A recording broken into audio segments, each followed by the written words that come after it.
O Evangelho do Entretenimento, Charles Haddon Spurgeon, 1834-1892. Existe um mal entre os que professam pertencer aos arraiais de Cristo, um mal tão grosseiro em sua imprudência que a maioria dos que possuem pouca visão espiritual dificilmente deixará de perceber. Durante as últimas décadas, esse mal tem se desenvolvido em proporções anormais. Tem agido como fermento, até que toda a massa fique levedada.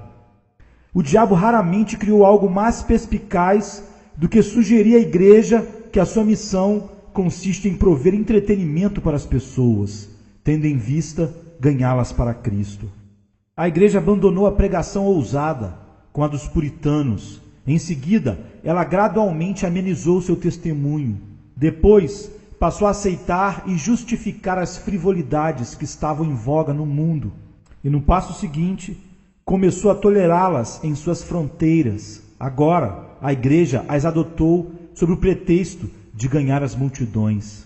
Minha primeira contenção é esta: as Escrituras não afirmam, em nenhuma das suas passagens, que prover entretenimento para as pessoas é uma função da igreja. Se esta é uma obra cristã, por que o Senhor Jesus não falou sobre ela? Ide por todo o mundo e pregai o Evangelho a toda criatura, é o que diz Marcos 16,15. Isso é bastante claro.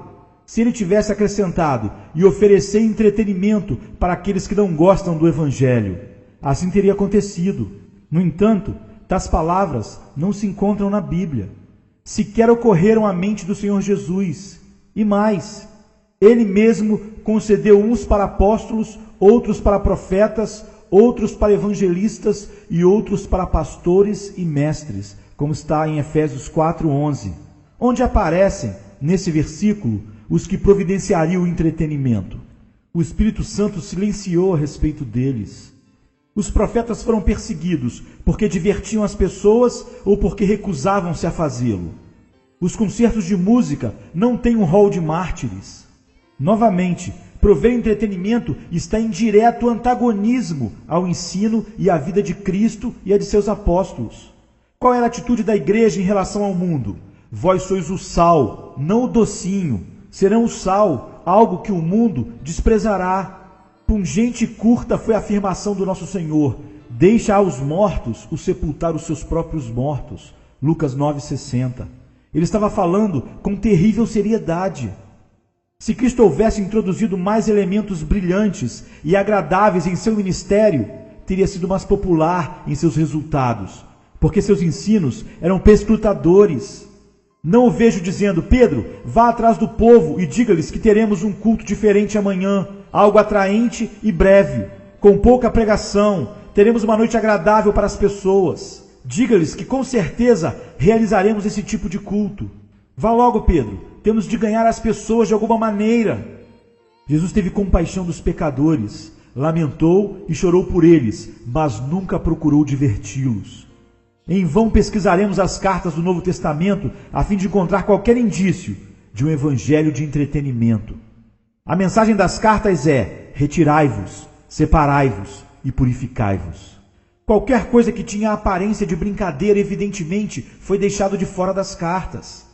Os apóstolos tinham confiança irrestrita no Evangelho e não utilizavam outros instrumentos. Depois que Pedro e João foram encarcerados por pregarem o Evangelho, a igreja se reuniu para orar, mas não suplicaram: Senhor, concede aos teus servos que, por meio do prudente e discriminado uso da recreação legítima, mostremos a essas pessoas quão felizes nós somos. Eles não pararam de pregar a Cristo. Por isso, não tinham tempo para arranjar entretenimento para seus ouvintes. Espalhados por causa da perseguição, foram a muitos lugares pregando o Evangelho. Eles transtornaram o mundo. Essa é a única diferença. Senhor, limpe a igreja de todo o lixo e baboseira que o diabo impôs sobre ela e traga-nos de volta aos métodos dos apóstolos. Por último, a missão de prover entretenimento falha em conseguir os resultados desejados. Causa danos entre os novos convertidos. Permitam que falem os negligentes e zombadores que foram alcançados por um evangelho parcial, que falem os cansados e oprimidos que buscaram paz através de um concerto musical. Levante-se e fale o alcoólatra para quem o entretenimento na forma de drama foi um elo no processo da sua conversão verdadeira? A resposta é óbvia. A missão de prover entretenimento não produz convertidos verdadeiros. A necessidade atual para o ministro do Evangelho é a instrução bíblica fiel, bem como a ardente espiritualidade. Uma resulta da outra, assim como o fruto procede da raiz. A necessidade de nossa época é a doutrina bíblica, entendida e experimentada de tal modo que produz devoção verdadeira no íntimo dos convertidos. Amém. O Evangelho do Entretenimento.